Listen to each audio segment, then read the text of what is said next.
FIFA World Cup ឥឡូវបានបញ្ចប់ហើយយើងងាកមកមើលតំបន់អាស៊ានយើងម្ដងនឹងមានពានរង្វាន់មួយដែលជាពានធំបំផុតប្រចាំតំបន់អាស៊ានយើងគឺ Asian Hyundai Cup 2026នឹងចាប់ផ្ដើមលេងនៅថ្ងៃទី24ខែកក្កដានេះផ្ទាល់តែម្ដងហើយកម្ពុជាយើងក៏ធ្វើជាម្ចាស់ផ្ទះការប្រកួតបោកឆាកដំបងជាមួយនឹងសង្ហបុរី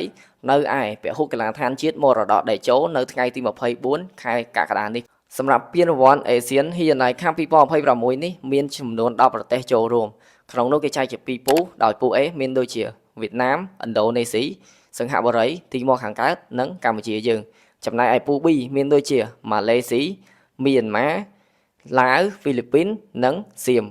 ហើយគេនឹងយក2ក្រុមក្នុងមួយពូដែលឈរលេខ1លេខ2ទៅលេងវគ្គពាក់កណ្ដាលប្រាច់ព្រាត់ដូច្នេះនៅថ្ងៃទី24ខែកក្កដានេះកុំភ្លេចទៅចូលរួមដើម្បីលើកទឹកចិត្តក្រុមជម្រើសជាតិកម្ពុជាយើងនៅឯពហុកីឡដ្ឋានជាតិមរតកតេជោហើយអ្វីដែលកាន់តែពិសេសទៀតនោះគឺនឹងមានព្រះវត្តមានរបស់អ្នកអង្គម្ចាស់ស្ត្រីនរោត្តមចេនណាយាងទៅចូលរួមសម្ដែងក្នុងពិធីបើកព្រឹត្តិការណ៍ពានរង្វាន់បាល់ទាត់ Hyundai Cup ឆ្នាំ2026នេះផងដែរ